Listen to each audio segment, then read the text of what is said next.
Bienvenidos a La Economía, soy Juliana González. En Chile, el día después de la elección de los constituyentes, en la que el Partido Republicano de José Antonio Kast logró la mayoría, surgen interrogantes sobre si la nueva constitución chilena, que tomará 5 meses de preparación y será refrendada en diciembre por el pueblo, pondrá un límite a las reformas económicas impulsadas por el presidente Gabriel Boric. La economía chilena ha mostrado datos positivos en las últimas semanas, como la moderación en la tasa de inflación, que según el dato difundido hoy acumula un 9,9% de incremento en el índice general de precios en los últimos 12 meses. Y para analizar las posibles implicaciones económicas que podría tener una nueva constitución en Chile, nosotros nos vamos hasta Santiago y conectamos con el economista Claudio González. Señor Claudio González, muchas gracias por aceptar nuestra invitación. Encantado, Juliana. Muchas gracias a ustedes por la invitación. En la jornada de hoy, la caída inicial del dólar se esfumó y también se conoció la buena noticia de un leve retroceso de la inflación. ¿Cómo interpretan los mercados el nuevo escenario político-económico en su país? Yo diría que los mercados están leyendo en este nuevo escenario político una posibilidad de mayor equilibrio y moderación, tal vez en las reformas que ya tenía planteada el gobierno del presidente Boric. Me parece a mí que, por ejemplo, la actitud de la bolsa de valores hoy día, con un alza bastante importante, la caída del tipo de cambio, es decir, la apreciación del peso, muestran que de alguna manera el mercado cree y la economía cree que hacia adelante lo que tiene que venir es un periodo de mayores acuerdos, mayor transversalidad en las decisiones que permitan avanzar en un potenciamiento de la economía y en una baja de la inflación. Y a propósito de esos acuerdos, ¿cuáles pueden ser los principales desafíos económicos que enfrentará a partir de ahora precisamente la administración de Boric frente a las reformas? Por ejemplo, la tributaria, tras esa paradoja de que quienes no querían en principio una constitución ahora tienen el deber de redactarla. Bueno, se da esta paradoja y curiosamente el gobierno se ve enfrentado a un escenario que no esperaba con el cual va a tener que lidiar en adelante, de tal manera de poder llevar, por una parte, a puerto el proceso constitucional, que es un proceso en el cual el gobierno del presidente Boric se había involucrado fuertemente desde hace tiempo, pero por otra parte también tiene que tratar de avanzar a lo menos en una de las reformas que ha planteado, de las 4 grandes reformas que planteó al inicio de su gobierno. Está planteada la reforma tributaria, ¿verdad? La reforma a las pensiones, la reforma al sistema de salud y la reforma constitucional. Lo más probable es que el gobierno del presidente Boric tenga que optar por una de ellas, dado que, a pesar de que le queda tiempo, el tiempo que queda está plagado de elecciones en adelante y, por tanto, va a tener que consensuar probablemente la reforma tributaria, avanzar en un gran acuerdo tributario que le permita recaudación e implementación de programas sociales en desmedro del resto de las reformas que probablemente no va a ser posible llevarlas adelante en el plazo que queda de gobierno. Señor Claudio González, muchas gracias por estos análisis y estoy segura que seguiremos hablando de la evolución de estas reformas y de este nuevo escenario en su país. A ustedes, muchas gracias. Encantado. Y nosotros nos vamos ahora a México. El gobierno de Manuel Andrés López Obrador anunció que creará incentivos tributarios como exención de impuestos del IVA y sobre la renta hasta por 3 años a las empresas que inviertan en lugares estratégicos ubicados en el sureste mexicano. En estas áreas denominadas polos de desarrollo, el gobierno quiere empresas que creen clústeres en sectores como semiconductores, industria automotriz, farmacéutica y agroindustria, entre otras. El sur, a diferencia del norte, no padece de estrés hídrico. Además, con la construcción del canal interoceánico que une el puerto de Salina Cruz en Oaxaca en la costa pacífica, con el puerto en Veracruz en el Golfo de México, el país apuesta por un proceso de relocalización más rápido. Y en Bolivia, el presidente Luis Arce cumple este lunes 2 años y medio al frente del gobierno, es decir, la mitad del tiempo de su mandato. Su promesa ha sido la de industrializar y diversificar la base económica con justicia social.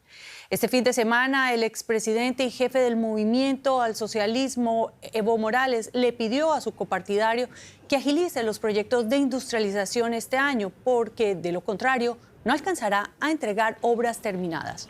Arce llega a la mitad de su mandato en medio de un escenario de incertidumbre en Bolivia por la caída de las reservas internacionales netas, la escasez de dólares y los reportes negativos de las calificadoras de riesgo.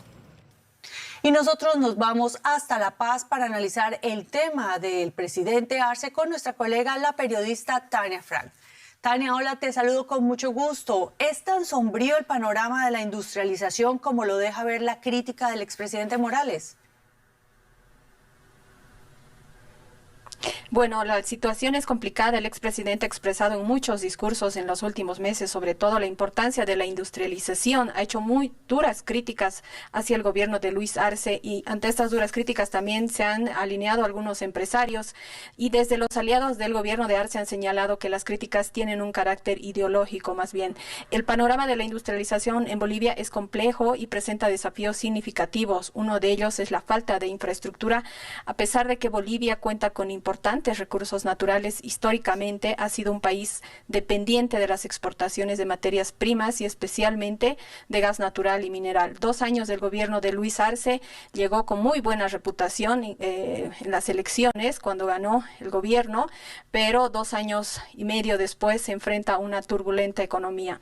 Omar Velasco, uno de los analistas aquí en Bolivia, mencionaba que lo negativo del gobierno de Luis Arce es que ha demorado mucho en la elaboración del plan de desarrollo y se ha perdido un valioso tiempo en la implementación de políticas. Hay retraso de la industrialización y se ha ejecutado solo un 20% de la inversión prevista. Tania, pero esta no es la primera crítica, ya lo decías, de Morales contra la política económica de Arce. Ya en el mes de marzo le pidió que alejara del gobierno a los llamados ortodoxos. ¿A qué se refiere y dónde está el margen de maniobra de Arce para hacer obras contundentes? Sí, dadas las divergencias políticas entre Arce y Evo Morales, este último lo ha acusado no solo de ser responsable del manejo económico de la crisis, de haberse opuesto a la nacionalización y ahora de no dar dinamismo a la industrialización. Al criticar a los ortodoxos, el expresidente Evo Morales se refiere al equipo económico de Arce, en especial al ministro de Economía. Desde la óptica de Evo, ellos son los ortodoxos y retrasan la industrialización, que es la inversión pública que tiene impacto político, como las grandes plantas que tenemos acá en Bolivia, que es la planta de azúcar y de urea y otros productos que en algunos casos no funcionan. Esto hace ver que crece la división al interior del gobierno de Arce, al interior del movimiento al socialismo, que es el partido de gobierno tanto de Arce como de Evo Morales. Arce sigue haciendo los discursos positivos en el tema ahora de la industrialización para sustituir las importaciones. Tiene que ver mucho con la industrialización de litio, es el horizonte estratégico que él ha planteado para la economía boliviana y llamó a defender este recurso natural. Bolivia cuenta con una reserva de litio en el mundo y en realidad es una de las más grandes del mundo. Muchas gracias, Tania Frank, por estas valoraciones desde La Paz. Y hasta pronto. En Alemania, la producción industrial cayó un 3,4% en marzo, casi el triple de lo que esperaban los principales analistas del mercado. El dato llama la atención dado que las cifras reveladas en los primeros 2 meses del año habían sido positivas. La brusca caída estuvo liderada por el sector automotor con una contracción del 6,5%. Otros sectores clave como el de fabricación de maquinarias, equipamiento y construcción también cayeron. Si bien las previsiones del gobierno afirmaban que Alemania no cerrará el año con una contracción de su Producto Bruto, estas cifras son una clara señal de alarma. Y luego de unas 3 semanas de caídas consecutivas del precio del crudo, la semana inicia con un repunte del valor del barril de petróleo. Algunos analistas señalan que hay indicios claros de que se avecina una tendencia alcista para los próximos meses, en parte por el impacto de los anuncios recientes de la OPEP Plus, que recortará su producción diaria en 1,16 millones de barriles a partir de mayo y hasta finales de este año. Por otro lado, en la temporada de verano aumenta la demanda de gasolina para los viajes y con una economía que se ha mostrado resiliente a las alzas de tipos de interés, es de esperar que esta previsión de demanda de gasolina se materialice. Y repasamos otras noticias en formato breve. La Unión Europea evalúa imponer sanciones a 7 compañías chinas acusadas de vender material de apoyo para la guerra de Rusia en Ucrania. Entre ellas hay 2 firmas de China continental y 5 de Hong Kong, algunas de las cuales ya fueron sancionadas por Estados Unidos. Pekín ha amenazado con represalias. La decisión de Rusia de subir los impuestos a los productores de petróleo y gas podría dejar a las empresas sin capacidad para invertir en equipamiento y prospecciones dentro del propio país.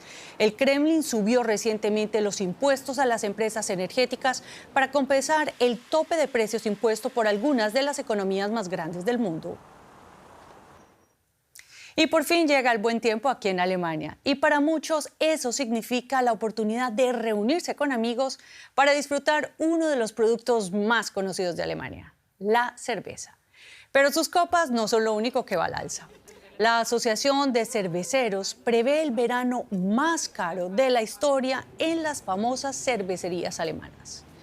Medio litro de cerveza cuesta ahora un mínimo de 5 euros. Un precio impensable hace solo unos meses. Las cerveceras dicen que el fuerte aumento de los costos energéticos y de las materias primas está repercutiendo en los precios. Bueno, así está difícil brindar durante todo el verano. Y hasta aquí la economía. Ustedes muchas gracias por acompañarnos y nos vemos en una próxima emisión. Quédense con nosotros en Deutsche Welle.